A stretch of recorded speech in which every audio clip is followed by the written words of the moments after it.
The sun dripped gold over the turquoise waves as the seaplane descended toward the island. Evelyn Harlow pressed her palm against the window, watching the reef shimmer beneath them like fractured glass. "It's beautiful," she whispered, half to herself.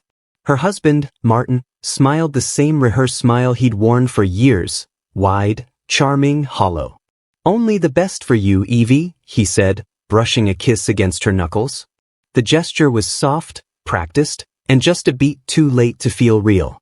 They'd been married 35 years, and this was supposed to be their second honeymoon, a celebration of enduring love after a stormy year. To anyone watching, they looked like a devoted couple reclaiming lost happiness. But Evelyn knew better. Behind his tailored shirts and calm tone, Martin's temper lived like a fuse waiting for flame. The island was paradise. White sand, coral cliffs, palms bending toward the sea, but Evelyn couldn't shake the faint chill that shadowed every sunset. The resort manager greeted them with garlands, and Martin soaked in the attention, laughing loudly, boasting about their anniversary. Evelyn followed in silence, smiling when she should, nodding when expected. In their overwater villa, the air smelled of salt and perfume. Through the glass floor, fish glided beneath their bed like fleeting secrets. Martin unpacked while Evelyn stood by the railing, the ocean stretching endlessly before her. He came up behind her, arms looping around her waist. "Do you remember our first honeymoon?" he asked softly. She did, how young they'd been, how much she'd believed in forever. "Of course," she said, though the words tasted like ash. Martin's reflection in the glass was sharp, almost ghostly. He looked at her the way one might appraise a painting, something owned, not loved. When she turned to face him, he was already grinning again, camera in hand. "Smile, sweetheart," he said, snapping a photo before she could answer. The flash caught her off guard. Her smile came out thin. Dinner that evening was candlelit and perfect. The staff serenaded them with island songs. Martin played the role of affectionate husband flawlessly. He told stories, raised toasts, charmed the guests at the next table. Evelyn laughed on cue, but her eyes drifted to the dark horizon beyond the resort lights. Somewhere out there, she thought, the sea kept all the secrets the world wanted to forget. When they returned to the villa, Martin poured champagne. "To us," he said. "To us," she echoed. The glass trembled slightly in her hand. Later, as Martin showered, Evelyn wandered onto the deck again. The waves murmured softly beneath the planks. She felt the night breeze tug at her hair, the same way her doubts tugged at her heart. She had promised herself she would try to forgive him, to start over. But forgiveness felt like walking on glass barefoot, hoping not to bleed. Behind her, the bathroom light flicked off. Martin stepped out, towel slung low around his waist, eyes fixed on her. "Don't stay out too long," he said lightly. "You know how easily you burn." Evelyn turned, meeting his gaze. Something unspoken passed between them, an old fear she couldn't name. "I'm fine," she replied. He lingered in the doorway for a moment, studying her silhouette against the moonlight. Then he smiled again, that same cold, immaculate smile, and disappeared inside. Evelyn stayed there long after, watching the black waves ripple under the moon. In the distance, a faint rumble of thunder crawled across the horizon. She closed her eyes and whispered to the night, "Please, let this be different." But somewhere deep inside, she already knew the truth. Tomorrow would bring the storm, one that no honeymoon could survive. Morning came dressed in gold, but the tension from the night before lingered like salt on Evelyn's skin. The storm had passed offshore, leaving the air heavy and still. From the balcony, she watched Martin swimming in the ocean, his strokes steady, powerful, almost rehearsed, like a man performing strength rather than living it. He waved up at her, that dazzling smile flashing again, and for a second she almost believed it. Almost. Inside, she dressed carefully, a pale blue sundress Martin once said made her look younger, softer. The words had sounded like affection then. Now they felt like instruction.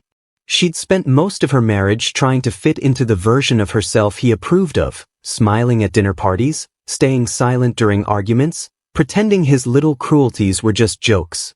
When Martin returned, dripping salt water across the floor, he kissed her cheek and said, You should have joined me. The water's perfect. I was watching, she replied gently. He laughed, wrapping his arm around her shoulder, his grip firm enough to remind her who was in control. Always watching. My little detective. The nickname stung. Once, he'd called her that when she'd found lipstick on his collar years ago. She'd believed his explanation then, a colleague's careless hug. Now, she wasn't sure if she'd been blind or just desperate to keep the peace. They spent the day touring the island. The guide, a cheerful Fijian named Luca, spoke of coral preservation and ancient legends about spirits in the sea. Evelyn listened, fascinated, while Martin scrolled through his phone, occasionally snapping photos of himself beside landmarks. When Luca mentioned a secluded cliff known as the Widow's Edge, Martin's eyes lit up with morbid interest. Let's go there tomorrow, he said, glancing at Evelyn. A little adventure before we leave. Evelyn smiled faintly, but something in her chest tightened. The name lingered in her thoughts, the Widow's Edge. That night, after dinner, Evelyn found herself alone on the terrace while Martin took a call inside. His voice was low, impatient. She heard fragments. She doesn't suspect, after the trip, just trust me. The words slid through the half-open door like whispers from a nightmare. Her pulse quickened. She moved closer, careful not to make a sound. Martin's tone softened suddenly. I love you, okay? I'll handle it. The line went silent. Evelyn stepped back as he emerged, expression calm, smile perfectly in place. Just business, he said. One of the guys from the firm. She nodded, pretending to believe him. But when he kissed her forehead, she felt nothing but dread. Later, in the quiet of the villa, she opened her travel journal. It had started as a habit, scribbling thoughts during long flights, but over the years, it had become her only safe place. She wrote, He's different here. Colder. Watching me the way people study something they plan to destroy. I keep thinking of the phone call. If anything happens to me, someone must know. Her pen trembled as she closed the book. Martin appeared in the doorway, eyes glinting in the dim light. Writing again? He asked casually. Just thoughts, she replied, slipping the journal into her bag. He stepped closer, his voice soft but edged. You know, Evie, sometimes writing makes people imagine things that aren't real. She forced a smile. And sometimes it helps them see what is. For a long moment, neither spoke. Then he turned away, muttering something about early plans for tomorrow. When the lights went out, Evelyn lay awake, listening to the ocean gnaw at the stilts beneath their villa. Each wave sounded like a warning she couldn't quite decipher. Martin slept soundly beside her, his breathing deep and even. She turned toward him, studying his face in the faint moonlight, the man she trusted with her life, now a stranger wearing her husband's smile. Outside, thunder rolled again, distant but growing. Evelyn's hand brushed against the journal beneath her pillow. She didn't know why she kept it close, only that something told her she might need it soon. And by morning, that instinct would no longer feel like fear. It would feel like survival. The morning light cut across the villa in soft ribbons, painting the room in a calm that felt deceitful. Evelyn woke to the sound of Martin humming in the shower, his voice low, tuneless. She lay still, watching the ceiling fan spin lazy circles, wondering how many times she had mistaken routine for love. When the water stopped, she rose quietly and reached for her bag. Her journal was still there, safely tucked beneath her clothes. As she zipped it closed, her eyes caught the glint of Martin's phone on the nightstand. It was face up, unlocked. He must have forgotten to set the passcode again. Her heart thudded. She told herself it wasn't snooping, it was self-defense. Evelyn hesitated for a breath, then opened the photo gallery. The first few images were harmless, beach selfies, drinks by the pool, the usual façade. But when she swiped again, her blood turned to ice. There she was, a younger woman, no older than 30, standing on a pier Evelyn didn't recognize. Her sun hat tilted playfully, her eyes fixed on whoever was behind the camera. Around her neck hung a delicate silver necklace, the same one Martin had given Evelyn for their anniversary 3 months ago. Evelyn's breath caught. Another photo followed, the woman leaning into Martin's chest, his hand resting on her waist, the same practiced smile he wore when posing beside Evelyn. The phone buzzed in her trembling hand. A message appeared on screen. Sophie Lang, miss you. Counting the days. She almost dropped the phone. The bathroom door creaked open. Evelyn's pulse spiked. She set the phone down just as Martin emerged, towel draped casually around his shoulders. Morning, sunshine, he said. You okay? You look pale. Just didn't sleep well, she murmured, forcing her voice steady. He walked over, brushing his lips against her temple. The scent of his aftershave, once comforting, now made her stomach twist. Don't stress, he said smoothly. It's our last full day here. Let's enjoy it. Evelyn nodded, managing a faint smile. Of course.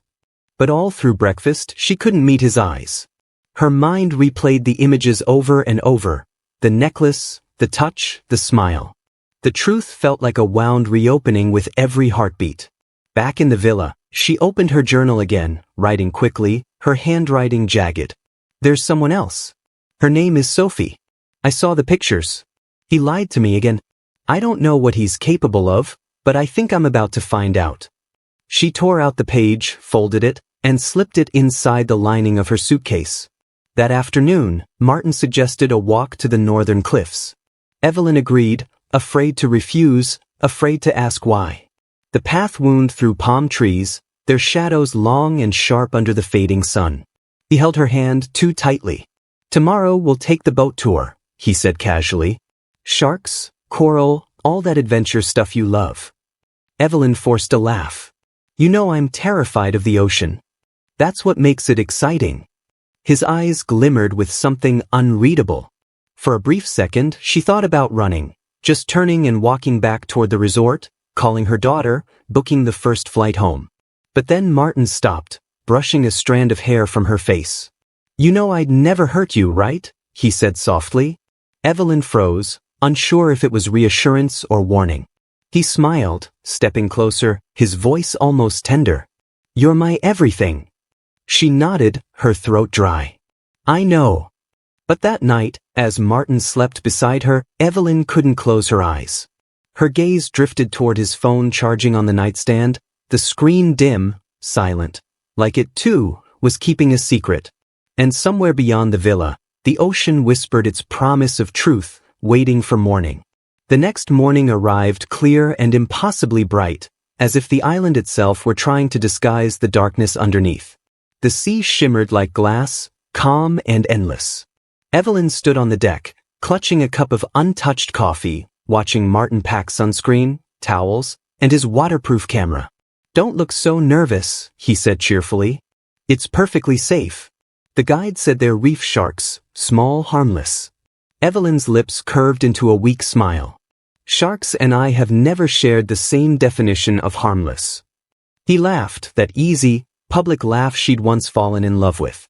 You'll be fine as long as you stay close to me. The words were meant to reassure, but they landed like a warning. The resort van carried them to the private marina, where a small group of tourists gathered. The boat, the Calypso, gleamed under the sun. Evelyn noticed the same Fijian guide from their earlier tour, Luca, waiting near the dock, clipboard in hand. His easy grin softened her unease. Ah, Mr. and Mrs. Harlow, he said warmly. A perfect day for the reef. You're lucky, it's calm today. Martin shook his hand firmly. We're ready for some adventure. As they boarded, Evelyn glanced down at the water. It was clear enough to see fish darting beneath the surface, flashes of silver and blue. But farther out, where the color darkened to indigo, shadows moved that she couldn't quite make out. The ride was smooth at first. Seabirds followed them for miles, their cries sharp against the hum of the engine. Martin filmed everything, waves, sky, Evelyn's uneasy smile. She tried to focus on the horizon, willing herself to feel something other than fear. When they reached the reef, Luca dropped anchor. You can snorkel or just float near the surface, he explained. Sharks won't bother you. They're used to humans here. Martin was the first overboard, slicing into the water with practiced grace. He surfaced, grinning. See? Perfect. Evelyn hesitated at the edge. The water was dazzlingly blue and infinite. Luca handed her a life vest. You'll be safe, ma'am. I'll be right here. She nodded, took a shaky breath, and slipped into the sea.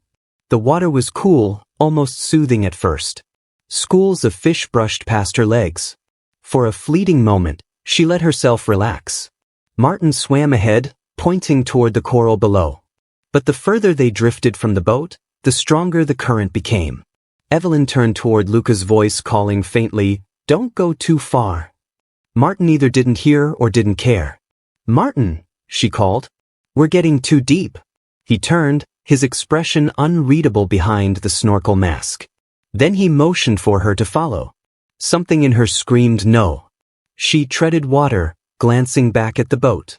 Luca was waving them in. Time to return. But before she could start swimming back, Martin was beside her, his hand gripping her arm. "You trust me, don't you?" he asked, voice calm but cold. "Martin, please." "Relax," he interrupted. "You're fine." He smiled again, and in that second she realized he wasn't holding her hand, he was holding her still. The current pulled harder. Beneath them, dark shapes moved, sharks circling, curious. Evelyn's pulse pounded in her ears. She tried to pull free. "Let go." His eyes narrowed, the mask distorting his face into something almost inhuman. Then, with a sudden, deliberate push, she felt herself falling backward into the deep. The world became blue and soundless. Her scream vanished in bubbles. Through the blur of water and panic, she saw Martin's silhouette above her, still watching. Evelyn kicked upward with desperate strength. The shark stayed near, brushing close but not striking. Luca's shouts echoed faintly over the waves. A hand reached down, strong, pulling, and for a moment she thought she might live. Then darkness swallowed everything. When Martin climbed back aboard minutes later, his voice trembled convincingly. "She slipped," he gasped. "The current, she was gone before I could reach her." Luca's face went pale. "We call rescue now." Martin slumped against the railing, covering his face. But behind the mask of grief, a flicker of something else glinted, relief. As the search boats fanned out across the endless blue, no one noticed the tiny red light blinking from a camera mounted near the stern, the resort's CCTV system, silently recording it all. The sky had turned a bruised shade of gray by the time the rescue boats returned to shore. The sea was calm again, mockingly calm. Martin stood on the dock wrapped in a towel, shivering more from nerves than from cold. His story spilled out in broken fragments, each word rehearsed yet trembling just enough to sound believable. "She slipped. She panicked when she saw the sharks," he stammered. "I tried to grab her, but the current, God, it was too strong." Luca, still drenched, stared at him with disbelief. "She was close to the boat," he said quietly. "She didn't swim far. You said you couldn't reach her, but I was right there." Martin's eyes reddened. "You think I didn't try?" he barked. "You think I wanted this?" His voice cracked just enough to silence everyone. By evening, the Fijian police arrived. They led Martin to a shaded veranda near the marina for questioning. The sun sank behind the palms, casting long bars of shadow across his face.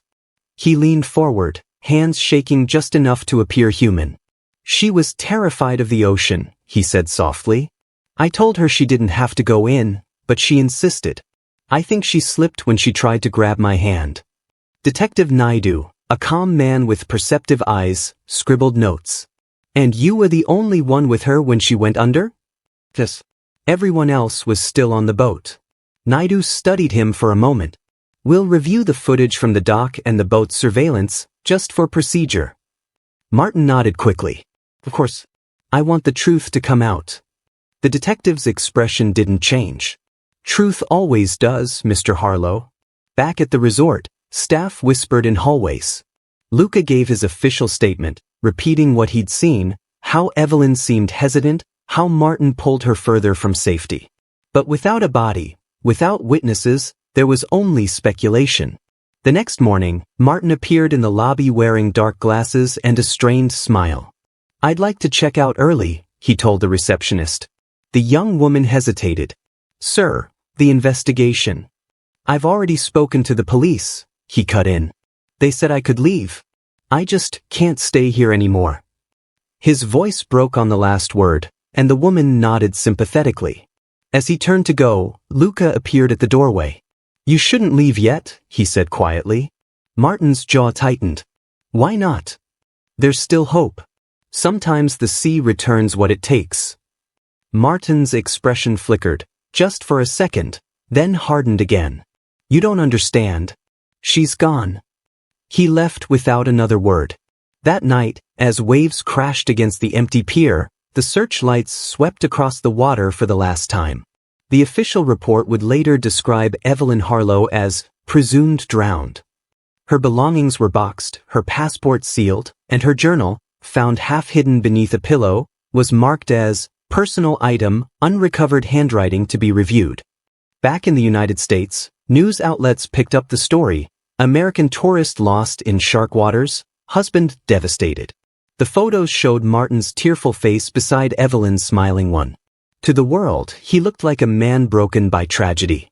But in the quiet of his hotel room before his flight home, Martin poured himself a drink and stared at the reflection in the window. For the first time, he allowed the smile to return, subtle, victorious. Then his phone buzzed. A message from an unknown number. "We need to talk. You said no one would see what really happened." His grip tightened around the glass. Outside, the city lights flickered like distant camera flashes. For the first time since that day on the water, Martin felt something close to fear. 2 days after Martin's return to Maine, the ocean finally gave something back.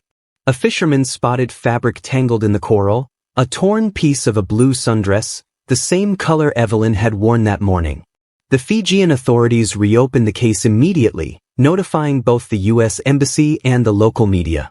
By the time the call reached Martin, he was sitting in his kitchen, sipping coffee like nothing had changed. "She's been found," he repeated softly, feigning disbelief. No, that can't be right." But they weren't saying she'd been found alive. Only that her belongings had resurfaced, along with a piece of video evidence recovered from the resort system. Within 24 hours, Detective Naidu called him again. "Mr. Harlow, we're requesting your cooperation regarding newly discovered footage from the dock's CCTV. It may clarify the circumstances before your wife's death." Martin's stomach tightened, though his voice remained steady. "Of course, Detective. Anything to help." After the call ended, he poured whiskey into his half-empty mug, hands shaking slightly. He thought he'd handled every detail, bribed the right people, deleted what needed to be deleted. How much could they possibly have recovered? Across the ocean, in a dim room at the resort's security office, the recovered footage flickered on an old monitor. The timestamp showed the morning of the dive. Evelyn and Martin stood at the dock, side by side. From a distance, it looked almost tender, the way he placed his hand on her shoulder, guiding her toward the edge. But when the image zoomed in, the illusion cracked. There was no embrace. No gentle touch. His hand was flat against her back. The shove was small but unmistakable. Luca watched in stunned silence beside Detective Naidu. "He pushed her," Luca whispered. Naidu didn't respond. His eyes were fixed on the next few seconds of the clip. After Evelyn fell, Martin didn't jump in after her, not immediately as he'd claimed. Instead, he stood there, motionless, staring at the water. Only after 20 seconds did he dive in. Naidu exhaled slowly. He waited. 20 seconds? "That's not panic," Luca murmured. "That's calculation." They played it again, slower this time. But when Evelyn disappeared beneath the waves, the footage cut to static, abrupt, like someone had tampered with it. Naidu turned to the resort manager. "Was your system malfunctioning that day?" The man swallowed hard. "No, sir. But one of our technicians said the backup drive went missing. He didn't report it, thought it was a mistake." "Find him," Naidu said coldly. "Now." Meanwhile, back in Maine, Martin received an email from an unfamiliar address. No message, just an attachment labeled docfootage.mp4. His pulse spiked. He hesitated, then clicked. The video loaded slowly, stuttering through the weak internet connection. As the images appeared, he froze. There it was, the dock, the sunlight, Evelyn's back, his own hand pushing her forward. For a moment, he couldn't breathe. He watched himself committing the act, the calmness in his posture, the faint smile as she fell. Then the screen glitched and went black. He slammed the laptop shut, heart pounding. The phone rang instantly. A woman's voice, cool, familiar. "You didn't tell me there was a camera, Martin." He closed his eyes. "Sophie," he whispered. "They'll find it all soon," she said. "And if they ask me, I won't lie for you. Sophie, listen to me." But the line went dead. In Fiji, the technician finally confessed. Martin had paid him to delete the footage, but at the last minute, the man had made a copy, fearing trouble. He'd stored it on a flash drive that eventually ended up with the police. Naidu leaned back, exhausted but certain. "We have enough to request an international warrant." Outside the office, the tide crashed hard against the dock, as if echoing Evelyn's final fall. Back in Maine, Martin sat in darkness, the laptop still humming on the counter. He stared out the window toward the black Atlantic, the same sea that had carried his secret halfway across the world, and now threatened to bring it back. Detective Naidu replayed the footage over and over, watching the same moment until it became unbearable. Martin's hand pressed against Evelyn's back. The fall. The splash. Then static. Every time, the video cut off at exactly 9 minutes and 42 seconds. But the timestamp jumped. When the screen returned, it resumed at 9 minutes and 48 seconds. 6 seconds gone. Naidu leaned closer, frowning. "Why is there a gap?" Luca squinted beside him. "Maybe corruption from water damage?" Naidu shook his head. "No. The audio continues. Someone spliced the video but left the sound running underneath." He raised the volume. Beneath the hiss of the ocean and the cry of gulls, a faint sound emerged, 2 words, muffled but distinct. "Help me." Naidu froze. "That's her voice." Luca's eyes widened. Then she was still alive after the fall. "Yes," Naidu said quietly. "And someone wanted that part erased." In Maine, Martin was pacing his living room when his phone buzzed again. Another email. This time, no video, just a message. "You didn't delete everything. They know about the 6 seconds. Yes." He gripped the phone so tightly his knuckles whitened. Sophie was turning on him. He knew she was unstable, but he hadn't expected betrayal so soon. He called her number, but it went straight to voicemail. The next moment, headlights swept across his driveway. He peeked through the blinds. A black sedan. 2 figures inside. His chest tightened. "No," he whispered. "Not yet." He grabbed the duffel bag he'd hidden in the closet, cash, passports, a burner phone, and slipped out the back door, disappearing into the woods behind the house. In Fiji, Naidu ordered the resort's IT team to restore the missing fragment. They ran forensic software for hours, reconstructing corrupted data until a blurry image reappeared. For just a second, Evelyn's arm broke the surface of the water. Her hand reached up, clawing for the dock's edge. Behind her, another figure leaned over, not Martin this time, but someone smaller, wearing a wide-brimmed sun hat. Naidu frowned. "Zoom in." The pixels sharpened just enough to reveal a face. Sophie. She wasn't supposed to be there. "Get me her flight records," Naidu said immediately. "Everything from that week."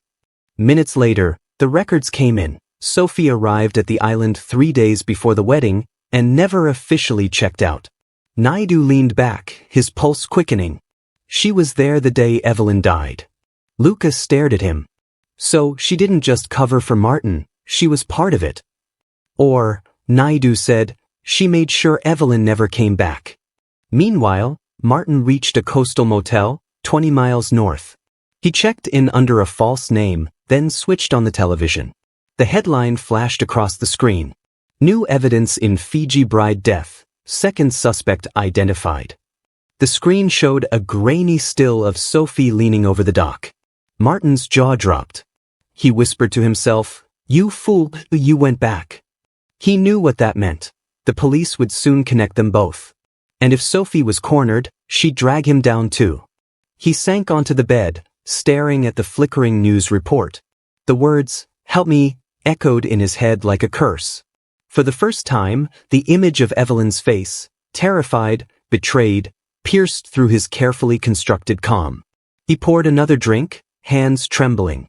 6 seconds, he muttered. That's all it takes to destroy everything. Outside, thunder rolled across the Atlantic and the power flickered. Somewhere, a storm was moving closer, one that neither Martin nor Sophie could escape. Naidu stood by the open window of the Fiji police station, the sea stretching endlessly before him. Find Sophie, he ordered. Before he does. Because if Martin Harlow realized she was the missing witness, and the last link to the truth, she'd vanish before dawn. The tropical sun burned low over the Fijian resort as Detective Naidu retraced Evelyn and Martin's final day. The dock where she fell was silent now, just the slap of waves and the creak of ropes. But Naidu's mind was elsewhere, on the woman in the sun hat. Sophie Bell. The wedding coordinator, as she'd claimed. Except no one at the resort remembered hiring her. Naidu stood in the lobby, showing Sophie's photograph to the receptionist, a young man named Kaito. The moment he saw it, his face tightened. She wasn't staff, Kaito said. She stayed in Villa 4. Alone. I remember because she always asked for the villa facing the ocean. Said it helped her write. Write what? Naidu asked. The book? About love and betrayal. Naidu felt the irony twist like a knife. He nodded. Can you pull her check-in records? Kaito typed rapidly, then frowned. That's odd. Her file's been deleted from the system. But, he reached under the desk and retrieved a physical guest ledger. We still keep paper backups. There, in neat cursive, was her name, Sophie Bell, room 4B, and below it, a signature that looked eerily similar to Evelyn's. Meanwhile, halfway across the world, Martin sat inside his motel room, the TV screen casting him in cold blue light. News anchors debated whether his wife's death was murder. His name was trending again. But what froze him wasn't the speculation, it was the surveillance image they displayed. Sophie, standing on the dock behind Evelyn. They were calling her the mysterious woman in the hat.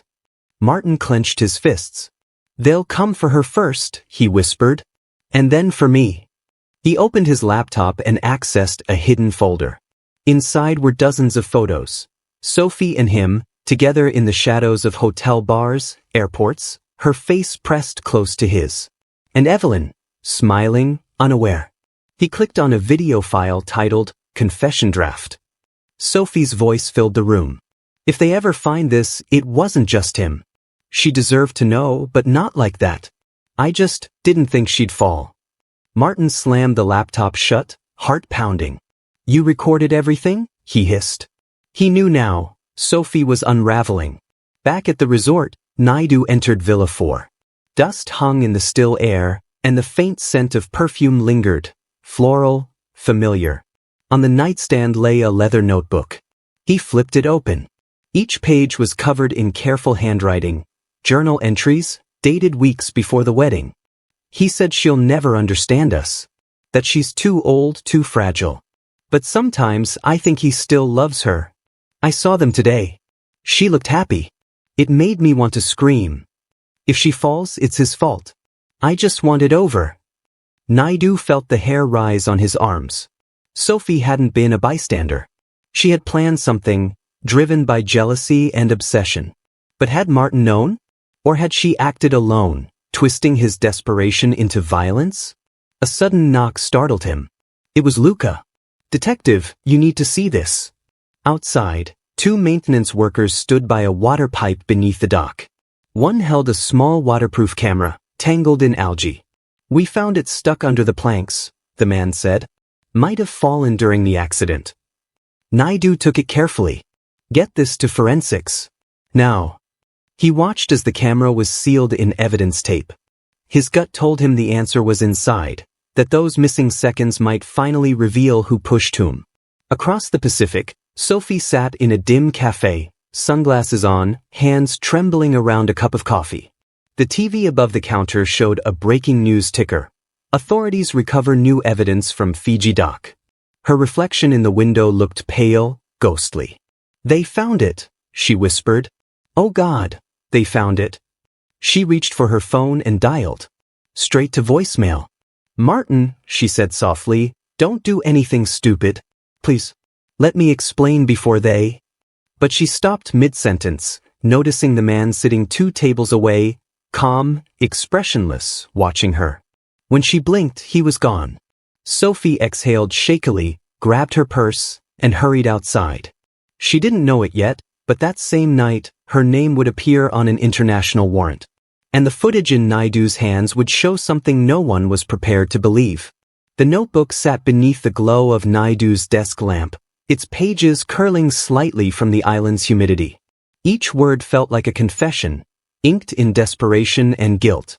He turned the pages slowly, reading fragments written in Sophie's delicate hand. He said he married her for stability. I thought that meant love was still ours. Sometimes he looks at me like he hates himself. I think that's when I love him most. She shouldn't have come here. Not to this place. Not with him. Naidu paused. The dates lined up, entries written days before the accident. Sophie hadn't stumbled into this tragedy, she'd anticipated it. He flipped to the final entry, written the night before Evelyn's death. The ink was smeared as if by tears. Tomorrow it ends. He promised he'd choose me. But if he can't, the ocean will. Naidu closed the book, his pulse steady but cold. She wasn't just the other woman, he murmured. She was the catalyst. Luca leaned over his shoulder. You think she planned the fall? Naidu shook his head. Not planned. Provoked. She knew exactly how to push both of them to the edge. He gestured toward the window, where the ocean shimmered under moonlight. People like Sophie don't kill with knives, Luca. They kill with emotion. Meanwhile, in a motel room across the Atlantic, Martin sat on the edge of the bed, his hands gripping the same kind of journal, the twin to the one Naidu was reading. Sophie had given it to him months ago, before Evelyn's retirement party. He flipped through its blank pages, his mind echoing with her voice. If something ever happens to me, read what's left behind. Then you'll know who really started it. Martin threw the journal aside. You always had to control the ending, didn't you? He muttered. On the table lay the burner phone. One missed call, from Fiji. He hesitated, then answered. Mr. Harlow? It was Naidu's calm, accented voice. We've recovered new evidence from the dock. And we've read her journal. Martin froze. You have the journal? Yes. And I think you should see what she wrote about you. There was a long silence. Then Martin's voice, low and shaking. Detective, she said I'd never escape her. Even in death. Do you believe in that? Naidu didn't answer directly. I believe people like her leave ghosts behind. And I think you've been living with one. The line went dead. Naidu stared at the notebook again. Something about the handwriting bothered him. It was graceful, looping, but inconsistent. He compared it to Evelyn's signature from the resort's registry. Similar curves. Similar pressure. He called Luca over. Get me a handwriting analysis. I need to know if every entry was written by Sophie. Hours later, the report came in. Luca entered the room, eyes wide. Detective, some of the last pages were written by Evelyn. Naidu blinked. That's impossible. She was dead by then. Unless, Luca said quietly, she wasn't. The air in the office thickened. If Evelyn had written after the supposed fall, it meant she had survived, at least for a short while. Naidu looked toward the evidence bag containing the newly recovered underwater camera. Then maybe, he said, the real confession isn't in the journal at all. He picked up the sealed camera, its metal casing dripping with salt water. Let's see what the ocean was hiding. Outside, thunder cracked over the horizon, the same storm that now chased Sophie Bell across the Pacific. The courtroom was silent except for the hum of ceiling fans. Reporters filled the back rows, their pens poised like weapons. In the front sat Martin Harlow, pale, exhausted, eyes sunken from sleepless nights. His suit hung loose on him, as if it too had surrendered. Detective Naidu took the witness stand first. The prosecution's voice cut through the still air. Detective, please tell the court what was recovered from the underwater camera. Naidu's gaze was steady. The footage showed the final moments on the dock. Mrs. Harlow falls. Mr. Harlow leans over the edge. Then, Miss Sophie Bell appears behind him. He paused. The courtroom leaned in. She holds something in her hand. Naidu continued. The phone. She's filming him as he's shouting into the water. You can hear him say, "Evelyn, hold on." She drops the phone. And then, the prosecutor nodded. Then what, detective? The camera turns underwater and captures another sound, a faint gasp. It wasn't the ocean. It was Evelyn Harlow. She was still alive. A murmur rippled through the room. Martin's lawyer rose instantly. Objection, speculation. Sustained, the judge said, but the damage was done. The defense called Martin to the stand next. His hands trembled as he adjusted the microphone. I didn't kill my wife, he said, voice breaking. I tried to save her. But Sophie, she wanted it to happen. She wanted us to happen, and she couldn't stand that Evelyn forgave me. The prosecutor stepped forward. So you admit to having an affair with Miss Bell? Yes, Martin whispered. But she changed. After we arrived in Fiji, she became obsessed. She said the ocean was cleansing, that it could erase guilt. I didn't understand what she meant until that night. And yet, the prosecutor countered, you didn't report her disappearance afterward. Martin's jaw tightened. Because I was afraid. Sophie told me she'd left evidence that made me look guilty. She said if I went to the police, I'd go down for both deaths. Both? He swallowed. Evelyn and herself. The courtroom gasped. Naidu sat in the gallery, studying Martin's face. The words were rehearsed, polished with guilt, but not all lies. He remembered the journal's final entries, Evelyn's handwriting bleeding into Sophie's. Two women, both betrayed, both writing as if their words could rewrite truth. When the prosecution played the recovered footage, the lights dimmed. On screen, Evelyn's body fell backward into the dark water. The camera dropped seconds later, tumbling beneath the dock. A flash of pale movement, an arm reaching. Then, a reflection in the surface, Sophie watching. But before the video ended, another voice whispered through the static, clear, deliberate. She's alive. Gasps filled the courtroom again. The judge called for silence. The prosecutor turned to Martin. Do you recognize that voice? Martin hesitated. Yes, he said finally. It's hers. Whose? Evelyn's. Outside the courthouse, rain fell in heavy sheets. Reporters shouted questions as Naidu exited, his coat clinging to him. Luca caught up, holding a phone. Interpol just confirmed, he said breathlessly. Sophie Bell's body washed up on the coast of Tahiti. Drowned. Naidu stopped. When? Last week. Same day the footage was released. For a long moment, Naidu said nothing. The rain hammered the pavement like a heartbeat. So she ran, he murmured. And when she realized the truth was coming out, she let the ocean take her too. Do you think Evelyn really survived? Luca asked quietly. Naidu looked up at the dark sky. Maybe for a few moments. Long enough to speak. Long enough to make sure he'd never forget. He turned, walking down the courthouse steps. The case, on paper, was closed. One dead, one missing, one man broken by both. But Naidu knew the ocean never buried secrets, it only loaned them to time. And as the thunder rolled over the horizon, somewhere deep beneath the waves, the last image from the camera replayed in his mind. Evelyn's reflection, eyes open, lips moving, just before the screen went black.